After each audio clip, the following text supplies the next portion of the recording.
আপনার গার্লফ্রেন্ডের নাম্বারটা একটু আমাকে দেন, আমি একটা কল করি, দেখি আমি তাকে ইমপ্রেস করতে পারি কিনা। ওকে। আপনি হচ্ছে গিয়ে কিছু হিন্টস দেন আপনার গার্লফ্রেন্ড সম্পর্কে। আমার গার্লফ্রেন্ডের নাম সাদিয়া, ওর বাসা ফরিদপুরে। নাম্বার। হ্যালো। আসসালামু আলাইকুম। ওয়ালাইকুম আসসালাম, কে আপনি? সাদিয়া বলছেন? জি।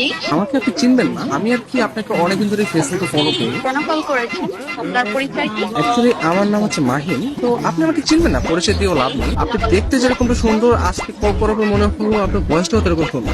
মানে আপনি সব দিক দিয়ে পারফেক্ট, মানে একটা মানুষ এত সুন্দর কিভাবে হয়, মানে আমি আর কি কল্পনা করেও পারতেছি না। ধন্যবাদ আপনাকে। আর কিছু বলবেন? আমি আবার অপরিচিত কারোর সাথে কথা বলি। দেখেন, পৃথিবীর প্রত্যেকটা জিনিসই কিন্তু হঠাৎ করে হয়। আপনি যে আজকে অপরিচিত বললেন, কালকে পরিচিত হতেও পারে। এখন পরিচিত হতে তার ক্ষতি নেই, তাই না? অবশ্যই। কথা আমি ক্লিয়ারলি শুনতে পাই না, আবার একটু বলবেন?